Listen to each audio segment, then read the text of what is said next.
Fala pessoal, tudo bom? Estamos aqui para mais um podcast do FootHub e eu novamente com o Fernando Carvalho, meu parceiro aí nessa jornada. Tudo bem, Fernando? E aí, Diogão, tudo bem? Nossos amigos aí, internautas, sintonizadores, seguidores, prazer em estar de novo com vocês nesse novo papo muito interessante que nós vamos ter hoje com o Rafael Barlesi, que é coordenador de performance do Grêmio, com trabalhos prestados em vários clubes. E eu quero, Barlesi, já antecipar que vamos começar o nosso papo pela tua história, né? Como é que tu começou? Eu te conheço bem jovem lá na Academia Bodytech, eu era um frequentador e ouvia falar muito bem de ti, a teu respeito sobre o teu trabalho com performance, apenas com alunos, né, e com pessoas da academia. E daqui a pouco eu te vejo já envolvido em clubes, com jogadores, com atletas, esporte de excelência, né? E sempre observando a distância, depois passasse pelo Internacional, teve um estágio no Grêmio, antes disso trabalhasse individualmente com alguns atletas importantes, sempre com nutricionistas a te assessorar, né? Perfeito. Enfim, até que te tornou nutricionista, numa carreira que veio crescendo e multiplicou as tuas tarefas e as tuas ações. Então, queremos saber disso primeiro, para depois entrar naquilo que a gente realmente gosta, que é a questão da performance e a influência que isso tem numa comissão técnica, num rendimento de um clube, no rendimento dos atletas. Como é que tu mede isso? Quais são as métricas? Quais são as atribuições, as tarefas? Como se compõe esse departamento tão importante para que o atleta tenha potencialidade, potencialize o seu rendimento? Seja bem-vindo, Barlesi. Muito obrigado escutar isso do Fernando, que é uma referência, né? Eu realmente fico muito contente, mas também eu recebo com muita responsabilidade. É a maneira que tu te refere à minha pessoa, pelo meu trabalho, que tu já conhece meu trabalho. E realmente, nós nos conhecemos, o Fernando me via lá como um treinador de, podemos dizer, pessoas comuns, né? E naquele momento, a minha formação em educação física e uma especialidade que é de medicina de esporte e ciência da saúde, elas me levaram a tentar entender um pouco mais o metabolismo do ser humano e como a gente poderia otimizar o ser humano através de mudanças, seja do teu hábito de vida, seja com suplementação, alimentação linkada à atividade física. Nisso, eu fiz um link com nutricionistas que pensavam da mesma forma. Nós estruturamos o ambiente de trabalho. Esse ambiente de trabalho inicialmente eram para pessoas comuns, tradicionais, que vinham buscando melhora de qualidade de vida, né? Um atleta amador. Amador, e pelo fato de nós termos bons resultados e não trabalharmos com ativos dopantes, né? Então isso chamou a atenção de muitos atletas. Tivemos a oportunidade de trabalhar com atletas do Grêmio, que nos buscaram naquele período e tiveram muitos bons resultados. Acho que naquela época do Copa do Brasil, Libertadores, que o 16, 17, imagino que tinham 26 atletas da equipe do Grêmio trabalhando conosco. E a partir daí chamou a atenção, obviamente, dos clubes de futebol, onde na atual situação o vice-presidente de futebol, o Roberto Melo, do Inter, entrou em contato comigo, solicitou para que uma reunião para entender um pouco mais do trabalho. Nós explicamos o trabalho, explicamos junto a ele, ao coordenador de performance, o Hélio Cairraveta, o coordenador de saúde, o Crescente, que são, né, Crescente, um grande professor também que eu tive ao longo da minha formação. Infelizmente já falecido. E o Carraveta, uma referência também. Eu apresentei o trabalho para eles e eles prontamente disseram que gostariam de ter isso no Esporte Clube Internacional, me fizeram uma proposta. Eu, tanto esse nutricionista, fomos trabalhar no Internacional, trabalhei lá por 3 anos e meio. Dali as coisas aconteceram de maneira muito positiva. Acredito que muitas pessoas conheceram o trabalho, tive a oportunidade de demonstrar esse trabalho que era exercido em congressos internacionais, onde eu fui representar na situação, inclusive no Barça Sports Science Week, que é o principal congresso de nutrição, de performance do mundo, né, dentro do futebol, dentro da área. E isso disseminou popularidade, recebi uma proposta do Atlético Paranaense, trabalhei 2 anos no Atlético Paranaense, maravilhosos também, um clube de grande estrutura, e com a última gestão, agora com a nova gestão do presidente Alberto Guerra, ele me fez o convite para que retornasse à minha cidade natal, para que eu pudesse coordenar esse núcleo que ele gostaria de desenvolver agora, que é o núcleo de saúde e performance do Grêmio, que foi uma novidade, uma inserção do projeto de campanha dele, e que a gente vem desenvolvendo aí, vem cada vez mais consolidando a estrutura hoje do Grêmio como um núcleo que realmente consegue atender de maneira mais holística, mais transdisciplinar os atletas do Grêmio, desde a parte lá de cuidados preventivos até os KPIs de performance, que é a área da saúde e performance que nós atendemos hoje. Mas nesse período eu andei lendo sobre o teu currículo, tu andou trabalhando no exterior, teve foi estágio, Liverpool, Crystal Palace, como é que foi isso? E, em virtude de muitos brasileiros estarem trabalhando, jogadores de futebol, estarem trabalhando, atuando fora, é comum um bom relacionamento, eu tenho um bom relacionamento com os nutricionistas de vários dos clubes, e por muitas vezes eles acolhem o nosso trabalho por ter essa liberdade, essa proximidade da língua em auxílio a eles. Então, no Crystal Palace, o Matheus França, fiz esse trabalho auxiliar com ele. No Liverpool, um pequeno trabalho agora com o Alisson, foi esse pequeno momento no término do ano passado, acredito, foi nos últimos 6 meses do ano trabalho individual aí. Exato. A mesma coisa aconteceu no Real Madrid, com o Marcelo. No Barcelona foi uma ligação um pouco mais forte, onde eu tive um contato muito mais com os profissionais de performance e saúde lá, que a Antônia Elisa Raga e a Mireia Porta, que eram os profissionais que respondiam por todo esse departamento do Barcelona, e a gente conseguiu fazer algum trabalho juntos. Então, sempre um trabalho alinhado com os profissionais do clube, mas em prol de algo específico que vinha desenvolvendo dentro dele. Bastante assunto aí pra gente falar hoje, né, Fernando? Assunto.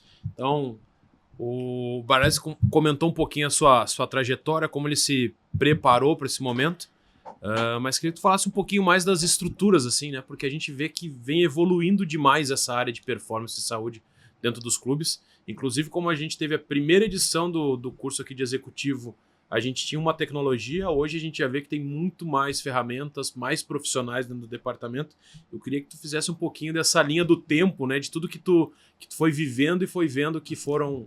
E principalmente, Baresi, aproveitando a pergunta do Diogo, essa comparação e correlação com esses clubes importantes do mundo, onde tu esteve presente não como responsável, mas apenas, né, como um consultor de alguns atletas, né?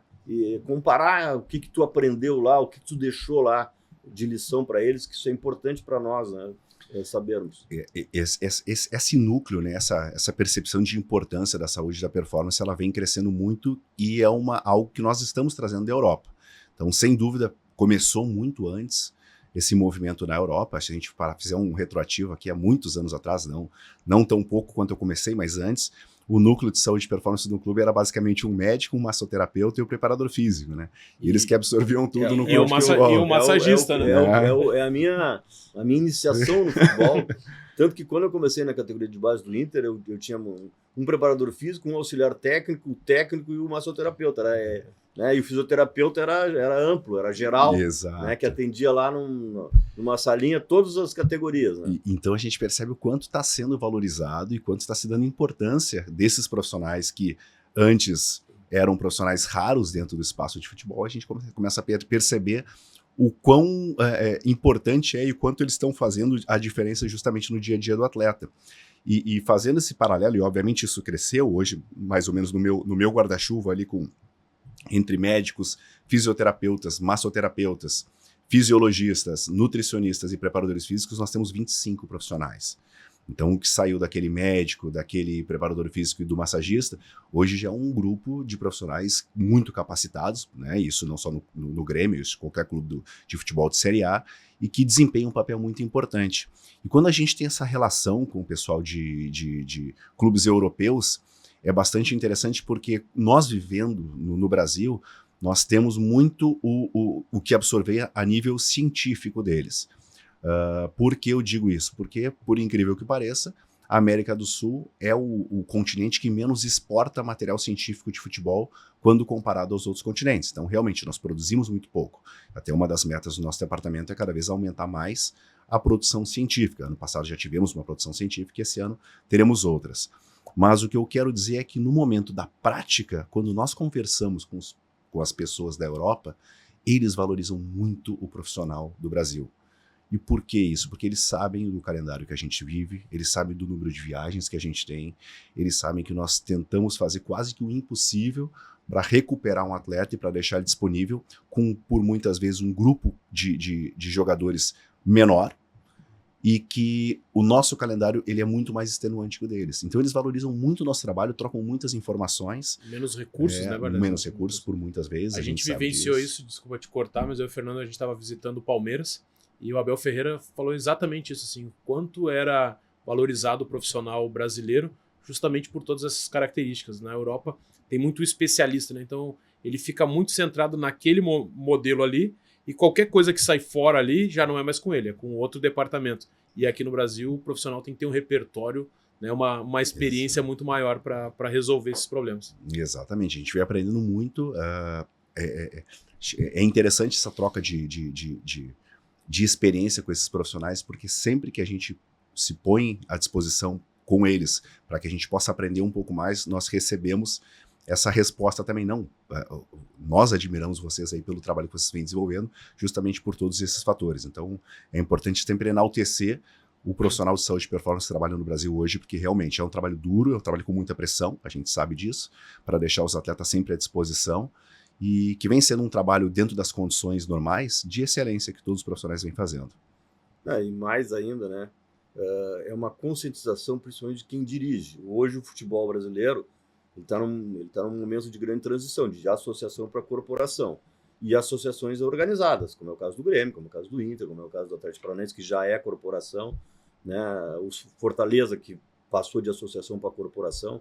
E os dirigentes mais antigos, eles não enxergavam, né, nesse processo a validade adequada e necessária para potencializar rendimento, né?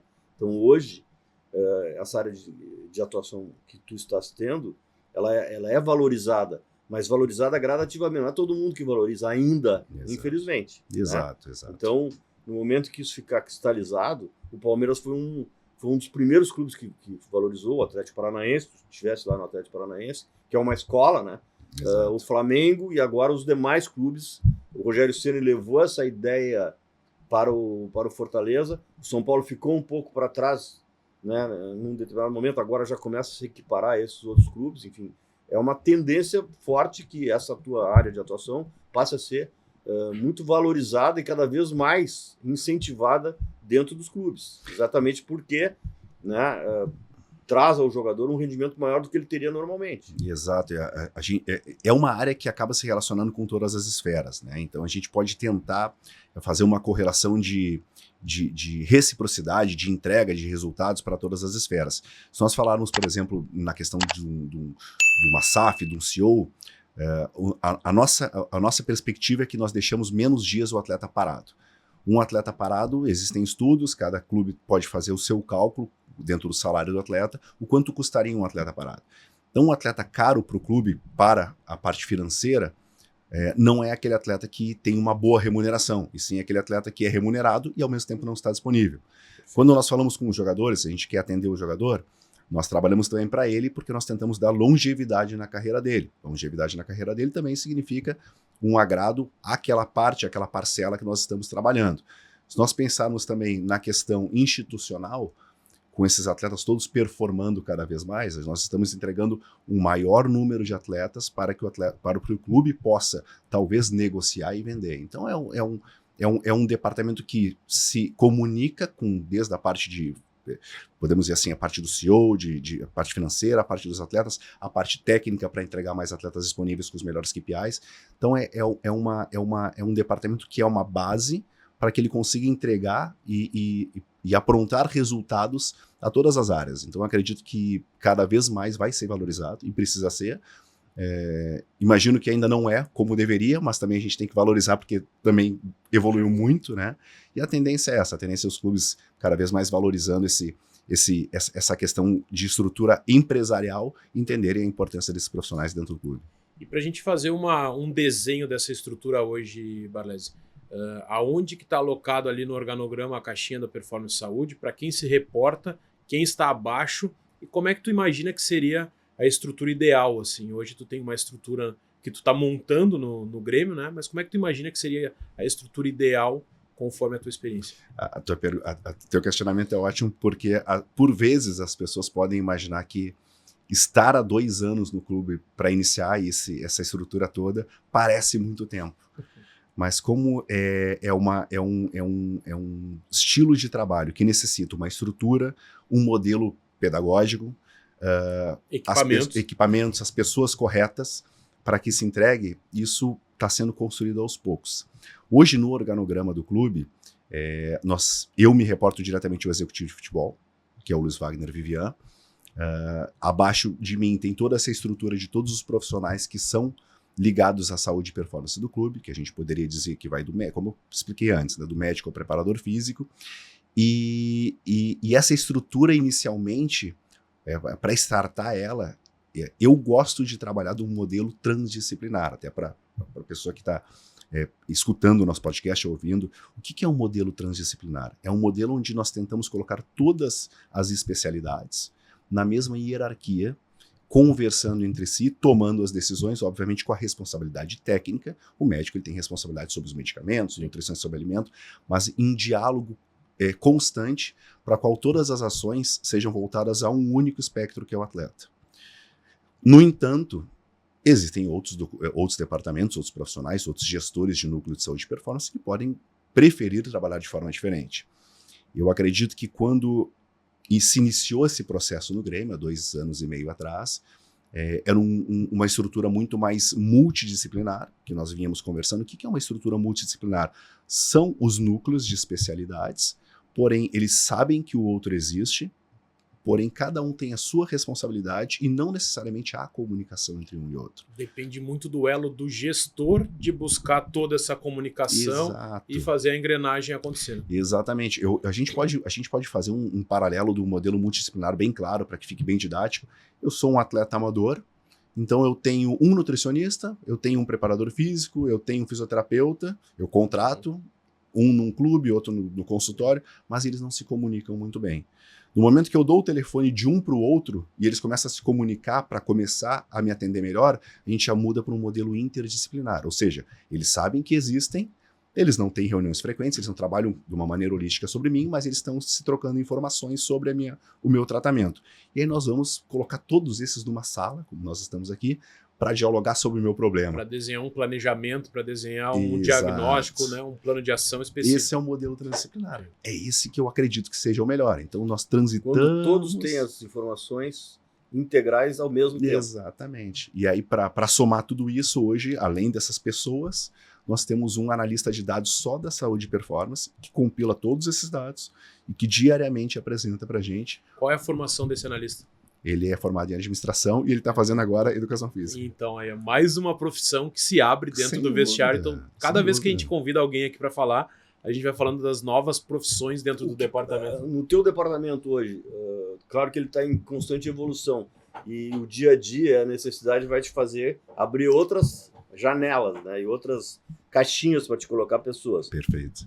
Quem compõe? Quais são as expertises que compõem o teu departamento? Nós temos 4 médicos, sendo 2 ortopedistas, um cardiologista e um cirurgião geral, um técnico em enfermagem, temos 2 nutricionistas e um auxiliar de nutrição, um fisiologista e um auxiliar de fisiologia, 5 fisioterapeutas, temos um preparador físico, um auxiliar de preparação física, um preparador atlético e 4 massoterapeutas. O preparador atlético é o da transição?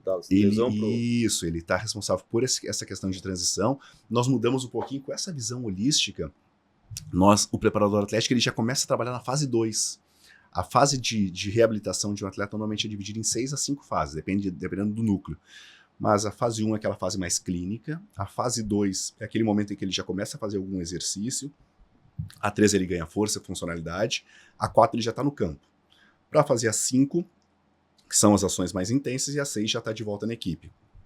Nós colocamos o preparador atlético junto com a fisioterapia desde a fase 2 a 3, para que a gente tenha todo esse trabalho em conjunto. Então ele vai acompanhando todo esse processo. Então ele não só é o responsável pelos trabalhos de força e condicionamento da academia, como também do retreinamento. Exatamente isso. Perfeito. Como é que tu estabelece, dentro desse contexto, com essas expertises, as métricas de avaliação de cada jogador? em relação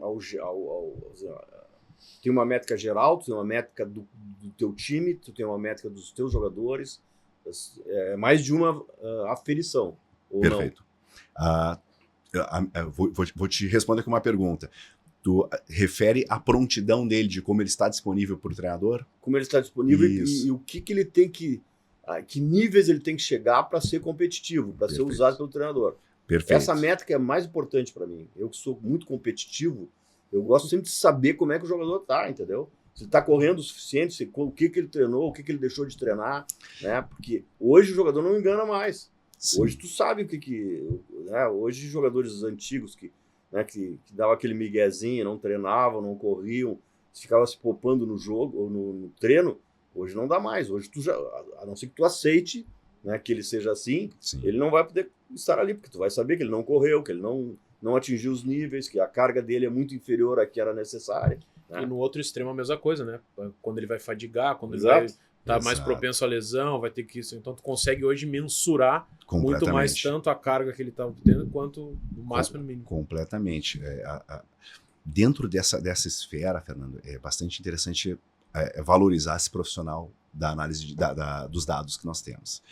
Então, obviamente, eu não conheço os outros, 100% dos outros clubes no Brasil, mas eu posso te afirmar que poucos dos clubes no Brasil têm o data lake que nós temos do jogador. Então, basicamente tudo é aferido nele. Absolutamente tudo. A gente tem como aferição e diariamente nós rodamos dentro de um algoritmo todas as métricas que são consideradas as mais importantes do atleta. Isso são métricas externas e internas. Nós podemos pegar, a gente pode falar um pouquinho sobre uma a uma. Nós podemos pegar desde as percepções de questionário de chegada dele, que é muito tradicional num clube, questão de sono, questão de estresse, questão de dores.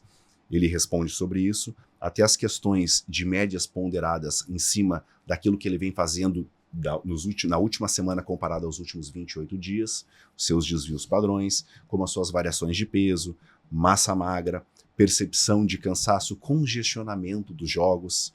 Todas essas são métricas que é colocada num algoritmo daquele único atleta comparada com ele mesmo e nos dá uma escala de prontidão para ver o quanto esse atleta está apto ou pronto para que ele seja levado a campo para a treinabilidade ao treinador.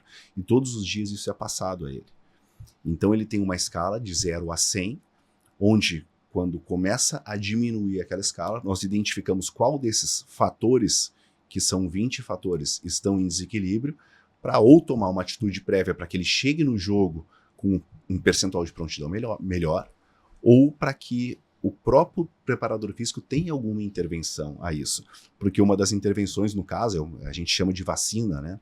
O atleta tem que, no mínimo, uma vez por semana, ser exposto a uma velocidade de sprint e a 90% da sua própria velocidade máxima para que ele tenha sempre uma treinabilidade dos posteriores da coxa, para não dar lesão. Isso a ciência comprova. Então vamos pensar, por exemplo, isso acontece frequentemente, que o percentual de prontidão de um atleta está um pouco reduzido, só que nós olhamos nos algoritmos o que precisa para subir. Uma exposição à velocidade de sprint. Conversamos com o preparador físico. Segura, naquele dia. E a gente tem uma melhora na prontidão, então todos os KPIs dele, para que ele chegue no jogo da melhor forma possível, estão equalizados. Então diariamente a gente roda um algoritmo para cada um dos atletas. E esse indicador, Barlese, tu entrega para a comissão e o treinador que decide se vai utilizar ou não, ou tu também pode chegar e falar, olha, eu vou segurar ele aqui porque vai... É sempre um diálogo, mas como nós estamos trabalhando com dados e como são dados muito validados, sempre tem a compreensão do treinador. Porque no momento que nós apresentamos isso para o treinador, sempre antes do treinamento, ele entende que nós estamos conversando com ele para que ele faça determinadas modulações, para que ele tenha um atleta disponível para o jogo. Né? Então, no caso hoje que nós estamos trabalhando com o professor Quinteiros, é extremamente atencioso no momento que nós mostramos para eles os KPIs e no que seria necessário de ter intervenção, porque em nenhum momento nós excluímos o atleta do treino, muito pelo contrário, são pequenas adaptações para que ele atinja as melhores condições do dia do jogo, e ele prontamente modula, chama a comissão dele para que a gente possa realizar essa adaptação, sempre muito, muito receptivo dentro dessa questão. Mas essa reunião é uma reunião já diária, semanal... Cada treinador ele tem a sua metodologia, né? No caso anterior com o Renato, era uma reunião diária entre todos os profissionais do staff dele, né, da comissão técnica, onde nós nos reunimos e ponderávamos isso sempre 45 minutos antes do treino. Hoje, com o professor Quinteiros, ele tem quando o staff dele vai para o campo para preparar o que eles já estruturaram de treinamento, é um momento que ele fica finalizando os trabalhos dele na mesa, é um momento que eu sento com ele sozinho, passo para ele sempre diariamente, passo isso a ele, depois junto com o preparador físico dele e com o Rogerinho, nosso preparador físico, e eles tomam as decisões. E a tua coleta é no dia anterior, na manhã do treinamento? Como é que tu coleta o dado para levar? Elas variam. A gente roda o algoritmo sempre 1 hora antes do treino, porque o último dado necessário para isso seriam as variações de peso dos atletas e o questionário que ele responde quando ele chega ao clube. Mas são levados em considerações dados os últimos 28 dias. Um dado muito considerado ali é o congestionamento de jogos. Por exemplo, o que é o congestionamento? É aquele atleta que jogou mais de 60 minutos entre uma partida e outra com menos de 100 horas de intervalo. Então, daqui a pouco, eu tenho já um dado de congestionamento. Aquele atleta já está congestionando 6 jogos. Mas eu ainda vou usar os dados de como ele chegou, se ele está com dor, se ele dormiu bem, variação de peso, para finalizar o algoritmo e entregar ele. E essas informações são todas próprias do Grêmio ou vocês trabalham com softwares complementares? Essas informações foram desenvolvidas por esse rapaz aí, que é o analista de dados, que consegue dar suporte. A gente vai criando e ele vai desenvolvendo. Hoje é tudo, óbvio que a gente tem, claro, um software do clube para gestão, mas esses dados que nós trabalhamos para entrega de tomadas de decisão, hoje em dia é tudo em Excel, um Data Lake. Um Power BI gera os indicadores. Até o Power BI é interessante porque o Power BI seria o melhor, mas como nós temos o cuidado também de entregar algo gourmetizado, vamos dizer assim, bonito, visivelmente bonito, o Excel ele permite tu deixe mais, trabalhe melhor o design do espaço. Então, como esses são materiais que vão para a comissão técnica, vão para pessoas que não necessariamente necessitam ter todo o entendimento do numeral, nós criamos gráficos mais lúdicos para que eles tenham uma tomada de decisão mais rápido. Perfeito. Uma coisa que aconteceu agora, nesses últimos 10 anos, é que o jogador não pode chegar em cima do laço mais, né? Ele tem que chegar com antecedência, porque lá atrás, nos primeiros 10 anos dos anos 2000, até 2005, 2006, chegava 15 minutos antes, né? E agora não, agora tu tem que chegar, o treino é às 9, tu tem que chegar bem antes para ti. Agora tu tem o pré-treino agora, né? Que vai fazendo as ativações, vai fazendo toda essa... Eles chegam, eles respondem esse questionário, né? Sempre, o questionário é muito rápido, questão de 45 segundos no máximo eles estão respondendo. Um questionário onde eles chegam ao clube, tem um escaneamento facial, o escaneamento facial prontamente já entrega a todos os que estão já no ambiente que aquele atleta chegou, seria como se fosse um ponto dele, a partir dali numa tela touchscreen abre esse questionário, ele responde de forma descritiva, para ele as perguntas são descritivas, para nós vem em forma de numeral, porque são dados. Nós optamos por transformar o número pelo descritivo para que faça cada vez mais o atleta racionalizar o que ele está respondendo. Senão ele vai responder sempre 2, 2, 2, 2. E também, algo interessante, ele só vai nos dar um alerta quando o atleta sai do padrão. Se aquele atleta todo dia responde estou estressado, estressado, estressado, pra gente... Já é o normal. O normal. Quando ele responde muito estressado, que vem um alerta maior para nós. A partir daí, esses dados que ele imputa automaticamente tem uma televisão na comissão técnica, na fisiologia, na nutrição, na medicina e na fisioterapia. Em tempo real nós estamos recebendo esses dados. Ele entra, ele se troca, ele faz o café da manhã, 1 hora antes do trabalho. 45 minutos eles se dirigem até a academia, realizam o seu trabalho, as suas atividades pré-treino, realizam os processos na fisioterapia e só então, 1 hora depois vão para o trabalho de campo, né? E uma coisa que a gente percebeu visitando o Palmeiras, que é uma grande referência, que é tudo muito personalizado, mano. Como é que vocês trabalham isso, essa individualidade, que ao mesmo tempo, né, tem que trabalhar o coletivo, mas tu também tem o individual. Como é que é isso na rotina de preparar a suplementação, o treino, né? Cada um também começa a ter as suas manias, o seu jeito de fazer a coisa. Como é que vocês preparam isso nessa rotina? Para achar déficit de treinabilidade, nós adotamos uma ferramenta de testes, são 3 ferramentas de testes neuromusculares, que já faz 1 ano que nós incorporamos no clube, que ela consegue nos dar com 3 métricas que eles realizam semanalmente.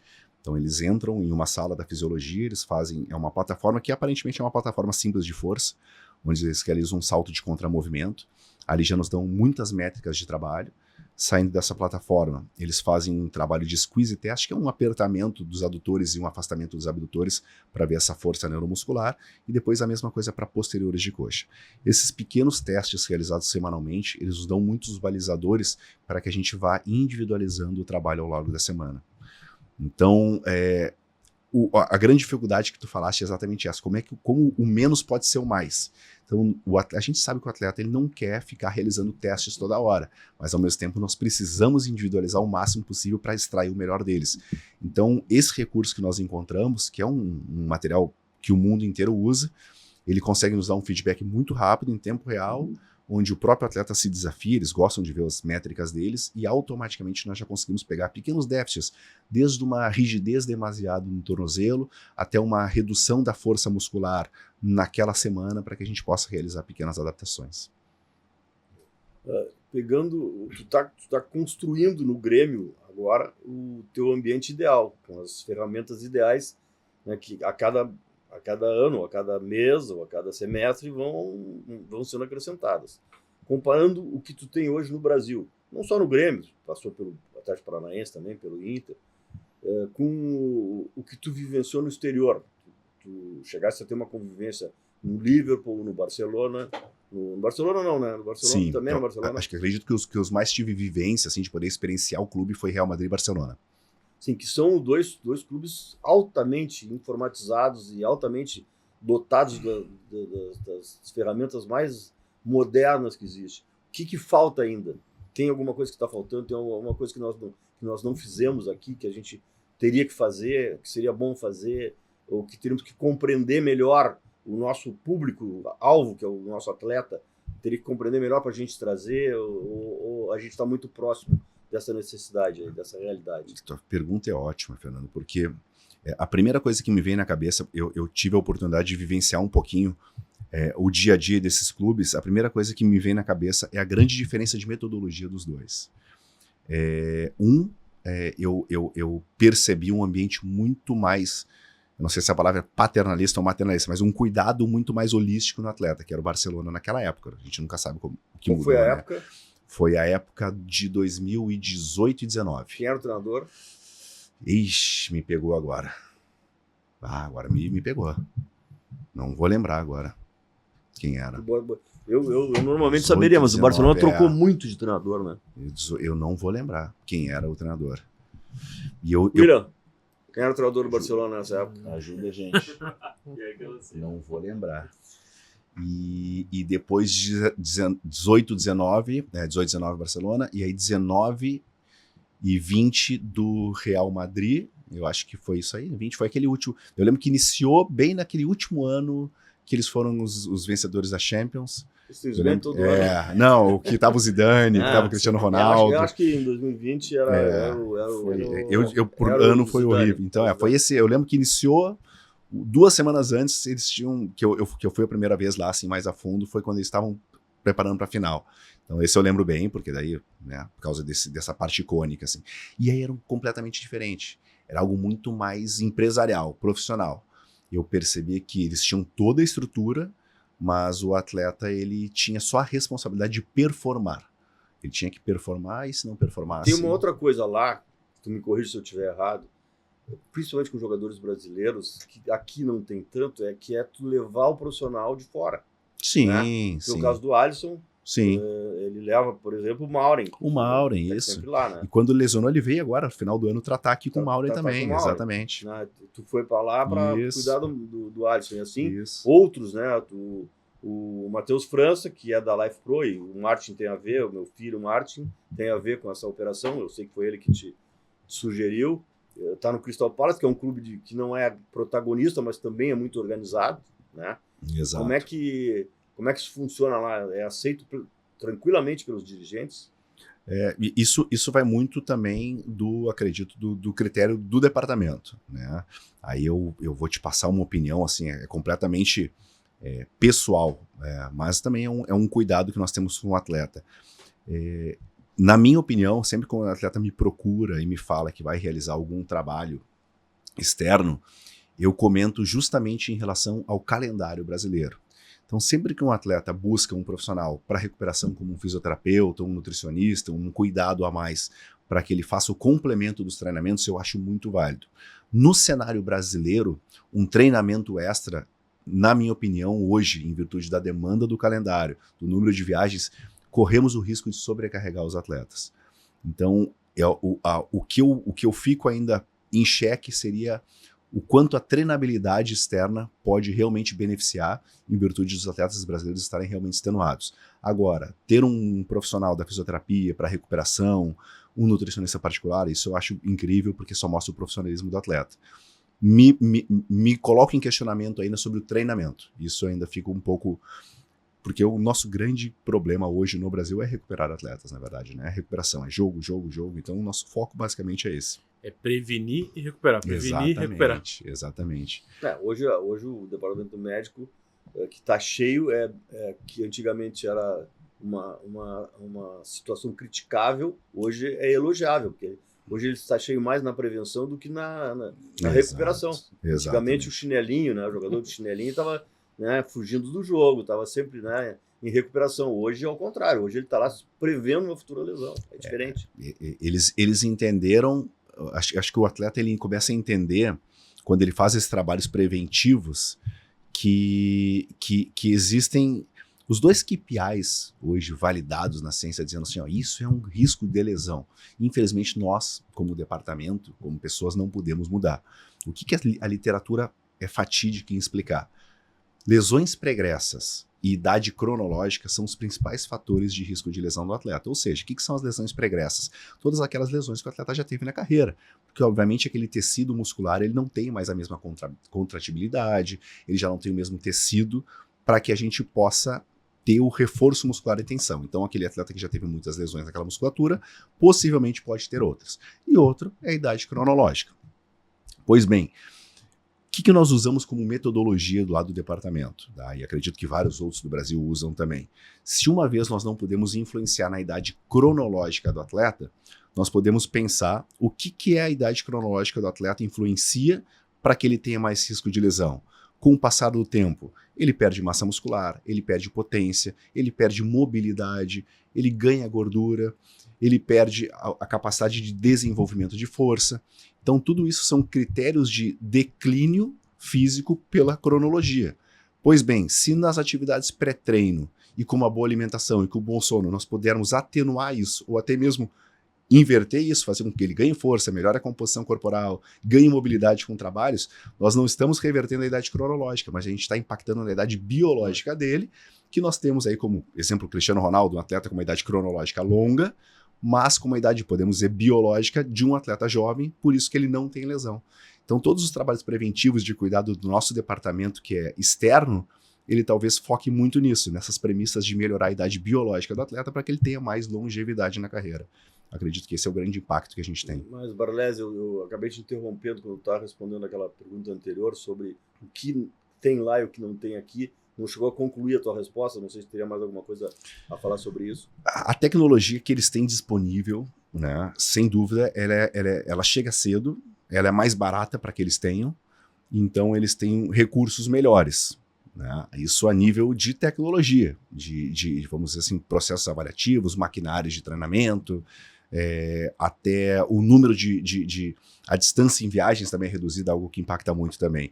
Mas eu acredito em termos de treinabilidade, de metodologias, de profissionais principalmente, eu acredito que o Brasil está muito bem servido nisso. Sem dúvida o Brasil não perde para nada, mas é compreensível que pelo poder financeiro dos clubes e pela facilidade de ter os equipamentos a nível estrutural, sem dúvida, as modernidades estão todas lá com eles e demora 4, 5, 6 anos para que chegue até a gente. sem dúvida. E o quanto impacta essa questão da logística hoje, Barlesi? A gente sempre traz aqui os profissionais e pergunta isso, porque o Brasil é um país continental, então a gente tem alguns dados, né, Fernando? O Fernando sempre traz esses números aí, quanto viaja o Fortaleza, quanto viaja a Inter e Grêmio na média. O Fortaleza viaja 85 mil quilômetros, o Inter e o Grêmio 50, o Flamengo 25, o Palmeiras 25. Eu te respondo a pergunta te fazendo outra pergunta. Desde que começou esses pontos corridos, quantas vezes um clube das extremidades do Brasil ganhou um campeonato brasileiro? A gente né, conversa muito sobre isso pelas dificuldades e por isso fala de tantas ferramentas nos nossos cursos, a questão do voo fretado, né, a questão de conseguir antecipar alguns treinamentos, se adaptar mais na cidade, sair logo após o jogo. Então, assim, o quanto a tua rotina é impactada nessa... Por estar ligado a esse processo de recuperação do atleta e vamos dizer assim, essa parte de saúde e bem-estar, sem dúvida, é o departamento mais impactado. Né? O ideal seria, qual seria o mundo ideal de qualquer núcleo de saúde e performance? O próprio clube ter o seu ambiente para repouso dos atletas, as suas instalações, o clube ter um avião particular para que ele faça voos fretados. Sem dúvida, isso seria o mundo ideal. Né? Como não tem hoje, não são todos os clubes que têm, o ideal é tentar fazer com que sempre a gente estabeleça um critério na qual os atletas vão entender que é bom para eles, mas ao mesmo tempo eles vão entender que é necessário fazer aquele esforço a mais por vezes para ficar um dia mais na cidade, mas fazer uma boa recuperação de sono, tentar viajar nos horários sempre comuns, onde não impacte demais as janelas alimentares, fazer com que durante esses períodos no voo eles tenham bons hábitos, que seria uma alimentação mais saudável, seriam os momentos de cochilo ao longo da noite, ao longo da tarde. Então é muito difícil. Claro, eles são pessoas e eles vivem sob pressão, eles querem também dividir um pouco esse estresse, tendo seus prazeres, mas ao mesmo tempo tentar mostrar para eles que isso pode impactar na performance, talvez seja um momento de ganho que nós temos, mas que impacta sem dúvida. Hoje em dia, como tu falaste, o Brasil é um tamanho continental e poucas pessoas percebem isso. Na Europa se estuda muito jet lag, porque os voos normalmente, se tu olhar no mapa, os voos são na horizontal, né? No Brasil os voos são muito verticais, isso mexe muito com umidade, temperatura. Então nós não temos o problema do jet lag, mas nós temos o problema muito de infecções de vias aéreas e doenças virais, justamente por essa imunidade do atleta ser muito abalada nessas trocas de temperatura e umidade que nós enfrentamos no Brasil. Em algum momento nessa tua trajetória, tu teve influência na escalação? Tu teve uma situação que, se tu puder contar, ou então só narrar sem citar nomes, de um jogador que tu, observando a avaliação física dele, entendeu que não era adequado colocá-lo sob pena de perdê-lo, sob pena dele sofrer uma lesão imediata, ou se ele não puder ter um jogo decisivo na semana seguinte, não, vamos preservar agora. Em algum momento houve isso? Eu não vou nominar a minha pessoa, né? Eu não, mas o meu núcleo sim, sem dúvida. É muito bem escutado, obviamente não por achismo, sempre com dados, mostrando e também em comum acordo com o atleta, explicando para o atleta também, o atleta compreendendo que por vezes é melhor perder um jogo do que talvez perder 1 mês, 2 meses, mas sim, sem dúvida. Essa atenção dividida junto à comissão técnica, sim, sem dúvida. Nosso carro-chefe aqui no FutiHub, Barlesi, é o executivo de futebol. A gente está indo para a 9ª turma, né, Fernando? E a gente sempre tenta trazer essa relação dos profissionais com o executivo. Eu queria que tu trouxesse as tuas experiências, né, por todas essas passagens. Trabalhou com diversos perfis aí de executivos. E queria que tu trouxesse um pouquinho como é que foi isso. Como é que foi, né? Como é que é hoje lá com o Luiz Wagner, que é um baita profissional. Como é que foi nas outras passagens, para a gente trazer aí para os nossos alunos. Assim como eu falei, o meu modelo de gestão, que para mim o transdisciplinar ele é o ideal, a gente vai aprendendo que cada gestor, cada executivo, ele tem a sua maneira de gerir. Né? E realmente, hoje trabalho com o Luiz Wagner, trabalhei com 2 nomes muito conhecidos, que é o Matos e o Rodrigo Caetano. Rodrigo por bastante tempo.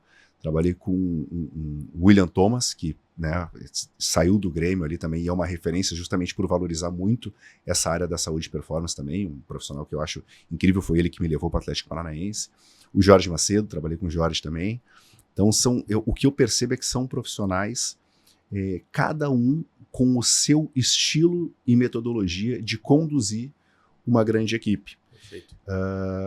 Mas algo em comum em todos é exatamente essa capacidade de liderança. E a liderança, ela se dá não com talvez uma firmeza ou imposição.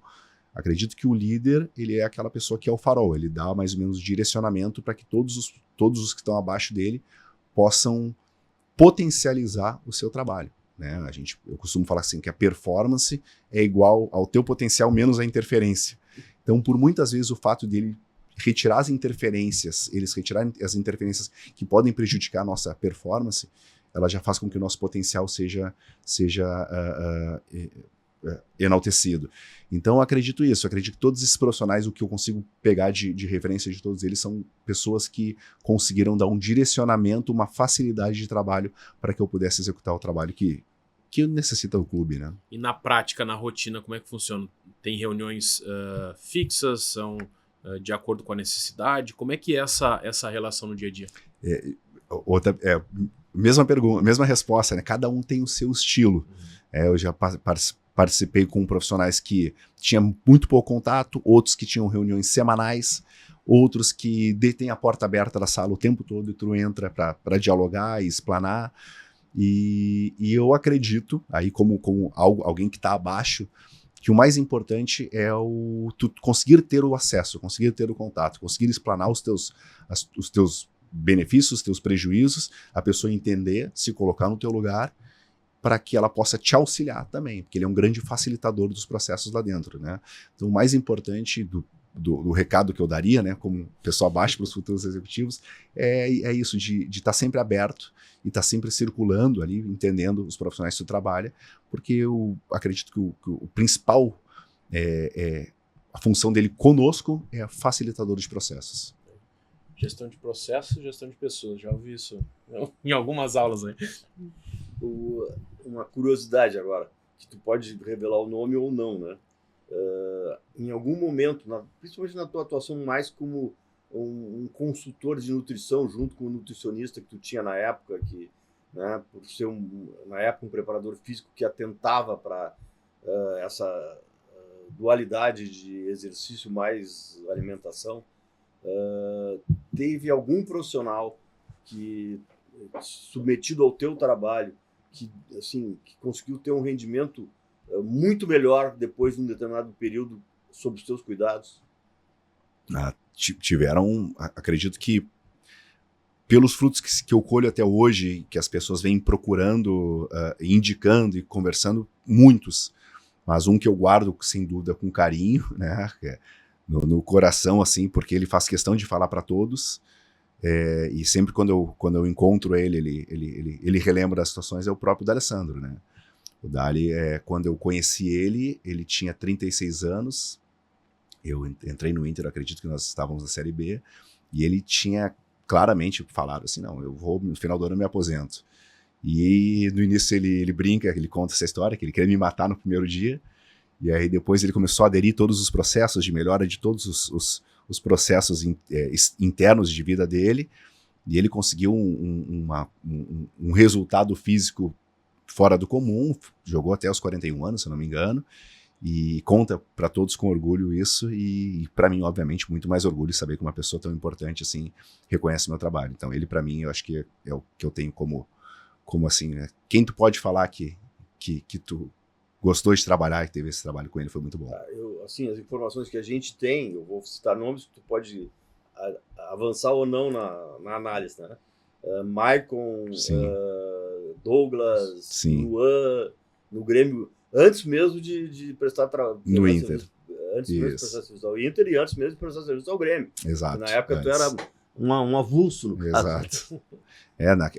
Aquela equipe tinha 26 jogadores, né? Então só não tinha o Luan na época. Deixa eu lembrar.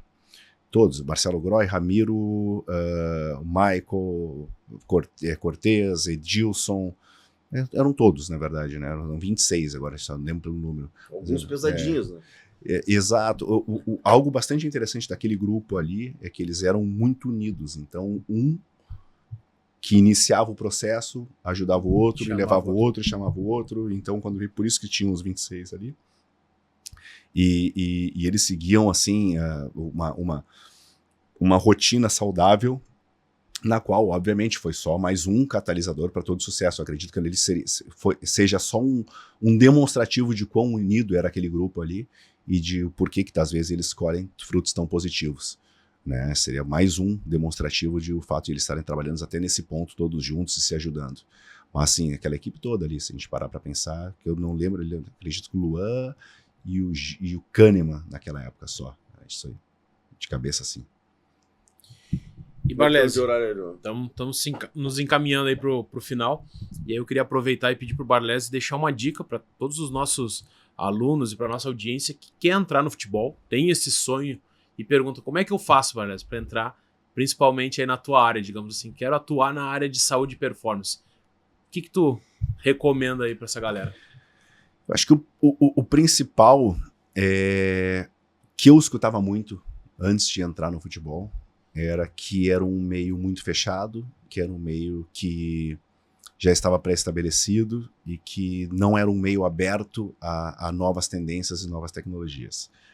E eu acredito que todo aquele profissional que realmente está buscando uma melhora, seja do atleta em casa, da pessoa em casa, do atleta amador ou do atleta profissional, e ele entenda que ele pode fazer a diferença no meio competitivo, ele pode, sem dúvida, estar trabalhando no meio do futebol. É uma questão de oportunidade, é uma questão de mostrar o trabalho dele, e que esses mantras, esses estigmas de que o futebol tu precisa começar, se tu não começou muito cedo, desde o teu estágio na faculdade, para que tu chegue num dia no profissional, ele precisa ser quebrado, porque cada vez mais, com essa profissionalização dessa área, nós estamos buscando profissionais mais capacitados, profissionais com renome, profissionais que têm no mercado, que apresentam resultados. Então, se você está fazendo isso, sem dúvida, e tem desejo de trabalhar no futebol, sem dúvida, em algum momento tu vai ser captado, porque o futebol ele necessita de pessoas assim. E os processos seletivos eles estão mais organizados, eles estão mais profissionais também. Então, hoje a gente acompanha muito os clubes colocando as vagas no LinkedIn. Exatamente. Né? As indicações elas são muito mais criteriosas, então os processos também estão mais estabelecidos, né, para essas vagas.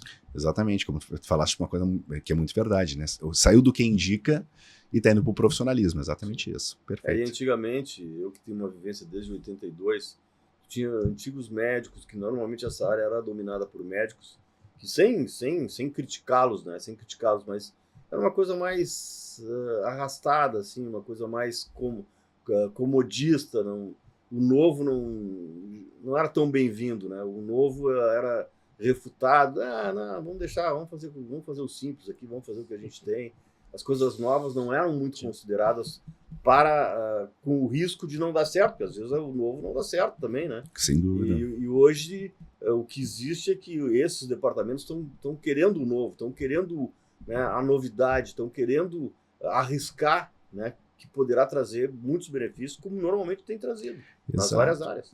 Todo clube ele quer que esse departamento seja um diferencial de vantagem competitiva. E isso independente de quem esteja ali na coordenação, pode ser um médico, pode ser um nutricionista, pode ser um fisioterapeuta, educador físico. O importante é que esse profissional que esteja ali, ele não seja um especialista de uma área, e sim um generalista que consiga entender um pouquinho de todas, consiga ter essa cabeça inovadora, para que ele possa aplicar isso e fazer com que esses profissionais consigam se conversar. Até porque hoje o teu papel é muito mais de gerir essa equipe do que estar lá tecnicamente numa especialidade, né? Então de novo, gestor de processos e pessoas dentro do departamento de performance e saúde. Perfeitamente isso. Fernando, pode passar a palavra para a gente agradecer aí e concluir o nosso podcast. Excelente o nosso papo aqui, trouxe muitas coisas, né, que vão ilustrar e vão trazer para o nosso seguidor, para o nosso telespectador, ouvinte, uma ideia, né, de como as coisas estão acontecendo, por que o jogador tem o rendimento potencializado a partir de determinado momento, com essa interferência que o teu trabalho e de outros profissionais que tu coordenas, né, traz. Então, Te agradeço muito a participação conosco aqui, certamente vai ser muito útil para os nossos alunos, para que eles, no futuro, quando montem uma equipe de trabalho, né, eles tenham presente que a tua atuação e a atuação de pessoas como tu traz uma relevância excelente para um departamento que precisa de profissionais com conhecimento, com conteúdo, com ferramentas novas. Muito obrigado pela tua participação. Eu só tenho a agradecer a oportunidade de estar aqui falando com vocês, contando um pouquinho mais, valorizando essa área. E estou à disposição sempre que precisar. Então, já vou deixar o convite aqui, ó, gravado, que a gente vai, né, te convidar para trazer aí a tua experiência para os nossos alunos aí nos nossos cursos. Então, a gente está preparando um conteúdo diferente. Já deixo o convite aí aberto. Maravilha, tá aceito já. Gravado também. Isso aí. Feito. Valeu, pessoal.